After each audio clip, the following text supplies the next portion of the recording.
Bonjour à tous, j'espère que vous allez bien. Nous sommes aujourd'hui lundi 4 juillet 2022. Donc si mes souvenirs sont bons, le 4 juillet, il me semble que c'est le jour de la fête nationale américaine. Voilà, donc bonne fête aux Américains. Écoutez, là je voulais faire un petit tirage parce que j'ai appris tout à l'heure qu'il y avait un nouveau gouvernement qui avait été nommé. Et je voulais un petit peu savoir ce que ça allait donner pour ce nouveau, on va dire le gouvernement numéro 2 du deuxième mandat euh, du Poudré. Donc, écoutez, on va voir un petit peu tout ce que ça nous dit. Pour l'instant, c'est vrai que j'ai fait un tirage qui, quand même, je trouve assez. Enfin, pour moi, je le trouve assez parlant. D'ailleurs, ici, on ouvre le jeu avec, d'entrée de jeu, les obstacles, la barrière, etc. Donc, on sent que c'est déjà un gouvernement qui, à peine nommé, va déjà commencer à rencontrer des obstacles. Visiblement, vu les cartes qui l'entourent, on a des obstacles aussi concernant peut-être au niveau puisque les signes représentent le couple, mais représentent aussi l'amour, etc. Donc on peut dire qu'ils vont peut-être rencontrer des problèmes, une forme de désamour en quelque sorte, puisque c'est à côté des obstacles, voire peut-être aussi des problèmes, peut-être, puisqu'on peut parler peut-être de couple, donc peut-être avec, vu qu'on a ici, pour moi, la tour qui, pour moi, représente ici l'opposition. Donc, on risque peut-être de rencontrer, ça risque d'être un peu un bras de fer, peut-être, entre le gouvernement et l'opposition. Voilà, moi, c'est comme ça que je le comprends. En deuxième ligne, on avait le nid, le pigeonnier et le torrent. Pour moi, ici, le pigeonnier peut représenter celui qui leur donne des ordres. Le pigeonnier, c'est celui qui est au-dessus. Donc pour moi, c'est peut-être, ça peut représenter l'Élysée, tout simplement. Donc ici, effectivement, et d'ailleurs c'est en carte centrale. Donc on a un pigeonnier, on va dire, qui va quand même essayer malgré tout d'essayer de soutenir au maximum son gouvernement, bien évidemment. Avec le nid, ça représente le foyer, mais ça peut représenter aussi comment dire, le côté rassurant, vous voyez, le côté cocon, etc. Donc à côté du pigeonnier, c'est peut-être un petit peu ça, c'est-à-dire qu'en fait, on a quand même peut-être un Poudré qui va quand même essayer au maximum de soutenir son gouvernement. Voilà. Mais ici, on voit qu'il y a quand même une accélération. Et comme l'accélération se trouve en dessous de l'opposition, moi, j'ai tendance à dire que, effectivement, il va y avoir des choses qui vont s'accélérer au niveau de l'opposition. D'ailleurs, ici, on a la mouette qui nous parle de départ. Voilà, le Guy qui nous parle de soins, donc malgré, vous voyez, les bons soins du pigeonnier, j'ai bien peur que ce gouvernement rencontre tellement de difficultés qu'il soit encore... puisqu'en fait, on ouvre le jeu avec la barrière, on ferme le jeu avec le mur. Le mur, c'est les obstacles infranchissables, les impossibilités. Donc moi, j'ai l'impression qu'effectivement,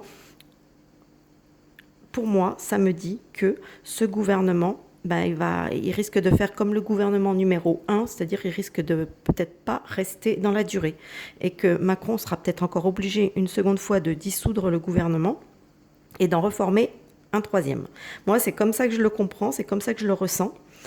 Donc moi, j'ai l'impression quand même qu'effectivement, ce gouvernement va faire comme le torrent, là, il va vite passer. Il va vite passer parce que de toute façon, il va droit dans le mur. Voilà, donc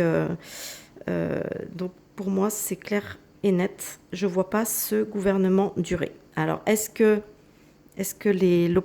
l'opposition va déposer une motion de censure contre ce gouvernement et que de ce fait, il se retrouvera être dans l'obligation de le dissoudre et d'en former un troisième?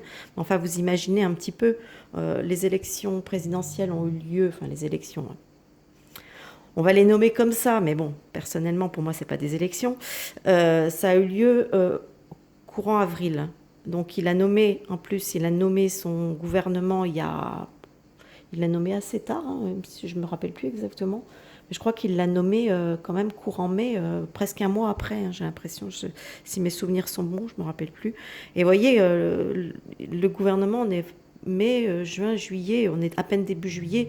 Le gouvernement, il a quoi il a existé peut-être pendant un mois et demi, à peu près, un mois et demi, 2 mois, grand max. Vous imaginez que euh, le poudré soit tellement désavoué et tellement peu de... puisqu'il n'a il a toujours pas la majorité absolue, hein, et ben, qu'il se retrouve à devoir sans cesse, devoir tous les 2 mois, 3 mois, devoir dissoudre le gouvernement, c'est complètement ingérable. Ça va devenir complètement une pagaille pas possible. Franchement, pour lui, la meilleure solution, c'est de déposer sa dème. Hein.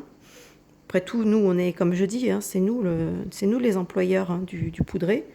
C'est à nous de lui remettre sa lettre de licenciement. Et puis voilà. Parce que franchement, ce type, c'est une catastrophe. Hein.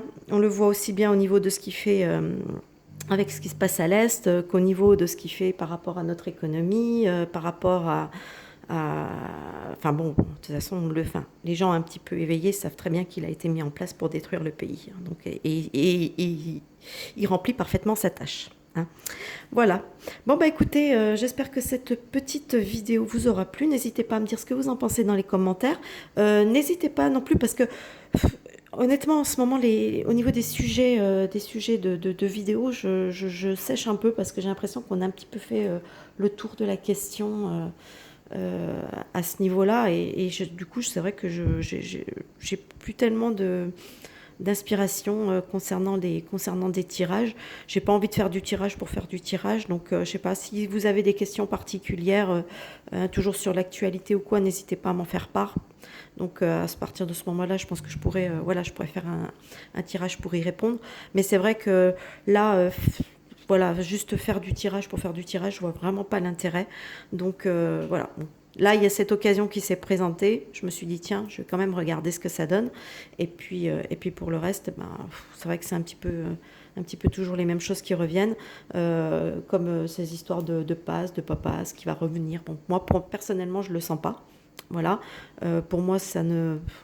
Je veux dire, il y a beaucoup de narratifs, hein. C'est-à-dire qu'en fait, les médias sont là toujours pour essayer de maintenir les gens dans une espèce de peur, ouais, les maintenir dans la peur, hein, toujours la peur de le pass pourrait revenir, le masque pourrait revenir, la vaccination obligatoire, machin, etc., etc. Je veux dire, ça a échoué, tout ça, ça a échoué. Donc, voilà, malgré, ils essayent des fois de ressortir. Regardez ce qui s'est passé avec la variole du singe. Ils ont essayé un nouveau truc. Ça n'a pas pris. Ça n'a pas pris. D'ailleurs, on n'en entend vraiment plus parler de ce truc-là. Hein. Et c'est pour ça qu'ils se sont de nouveau reconcentrés sur une pseudo septième vague, voilà, et ils ont ressorti tous les télétoubibs de la naphtaline là, et puis ils essayent de relancer la machine, mais bon, là les gens, je crois qu'ils en ont un petit peu ras-le-bol. Ils ont appris à surfer depuis, donc ça va, ils gèrent, et puis ça saoule tout le monde, quoi. Il faut bien que les médias à un moment se rendent compte que voilà, le discours au bout d'un moment il est usé, et puis il vaut mieux qu'ils changent le discours tout simplement. Voilà, hein. Donc c'est comme par rapport à ce qui se passe à l'Est, hein, ils n'en parlent plus beaucoup parce qu'en fait, parce que ça se passe pas comme ils veulent, hein, donc on préfère noyer le poisson et puis plus trop en parler, quoi. Voilà, voilà. Bon, bah écoutez, n'hésitez pas à me dire ce que vous en pensez dans les commentaires. N'hésitez pas à liker, partager, à vous abonner parce que YouTube, sinon, il a tendance à pas trop, voyez, à pas trop diffuser au niveau des vidéos, elles sont pas trop visibles et du coup, voilà, elles sont assez peu vues. Donc, bah écoutez, je compte un petit peu sur vous à ce niveau-là et n'hésitez pas à me donner des idées de tirage hein, dans les commentaires. Voilà, je vous souhaite une bonne fin de journée et je vous dis à bientôt. Bye bye.